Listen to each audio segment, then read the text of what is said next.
often misunderstood, we now come to the don't talk about him.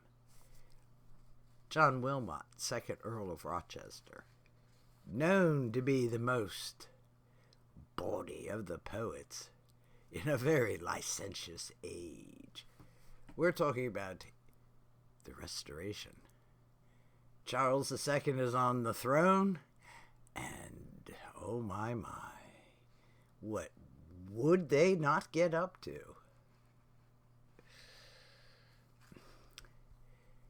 This is a letter to a lady, or to a lady in a letter.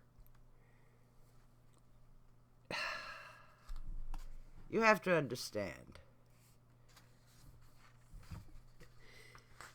He is going to use flowery language up to a point. But no one is deceived. We all know what he's talking about. Don't we just? Now then,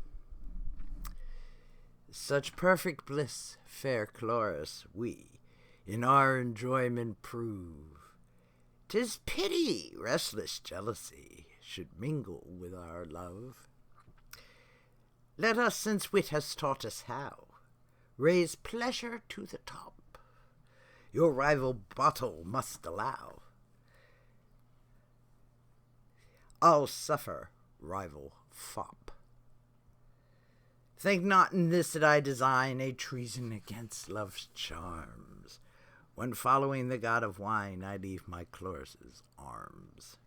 Since you have that for all your haste, at which I'll never repine, 'tis pleasure can repeat as fast as I enjoys of wine.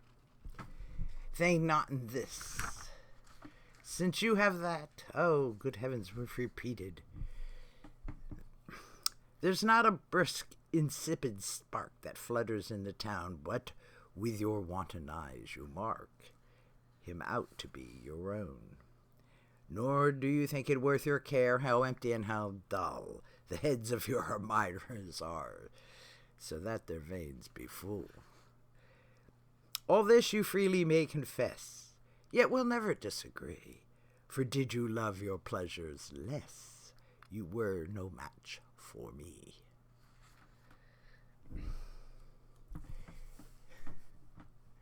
Fair Chloris, yes, although you may take this man and that man and the other man to your bed, I won't argue, because I often desert your bed and go out drinking and partying with the boys. It's just what she's doing, after all. So as you can see, very nice, very elegant, and yet, mind you, he's not above swearing.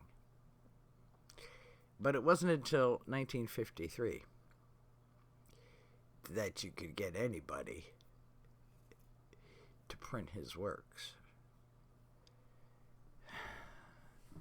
in a authoritative, unabridged, unexpurgated manner. Talk about lewd.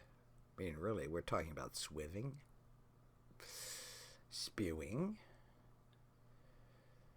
and the F word. Yep.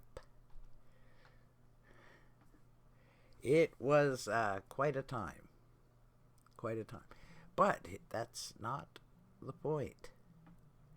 The point is, beneath all the glamour and glitz, there was rot underneath. Much like popes, a gorgeous young lady prepares for bed by taking off her wig, taking off her fake leg, and taking out her teeth, taking the paint off her face and leaving her the reality. Yeah. Beneath the glamour, And that's the sort of thing that Rochester exposed. Even while he enjoyed it to the max, and lived life high on the hog, as it were, screwing this, that, and the other.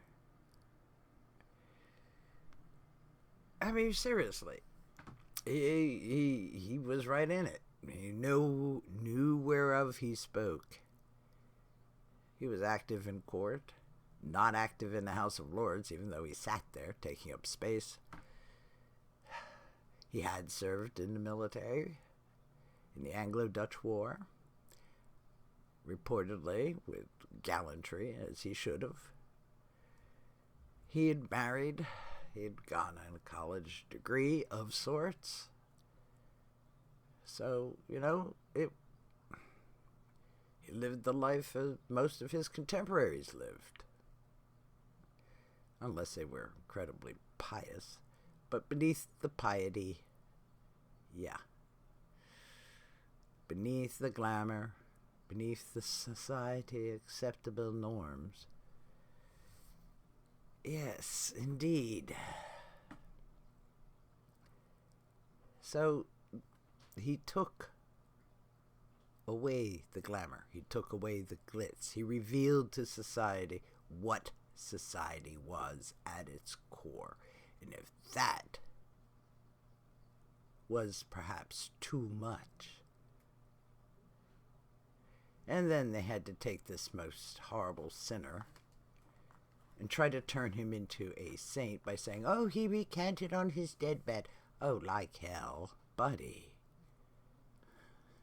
He had far too good a time.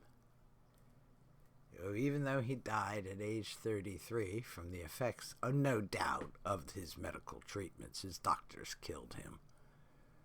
You don't give people mercury to kill syphilis, for Christ's sake. You give them the green mold off of bread. That'll kill it dead. But you didn't know that then.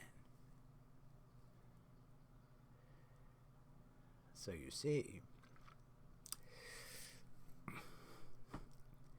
his doctors killed him. So even though he got the pox, or syphilis, I guess, whatever, still, his wife and his son died before him, but he left 3 daughters, all of whom were quite witty and bright.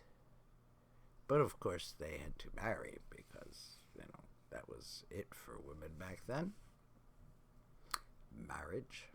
You got your position from your husband. So, there it is. But still, he was a fair sort of fellow.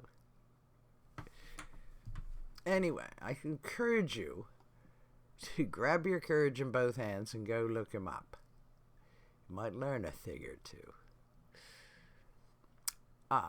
This added perhaps a bit of a small ribald touch to your quarantine. But thank you for watching. And please do, excuse me for this, come again.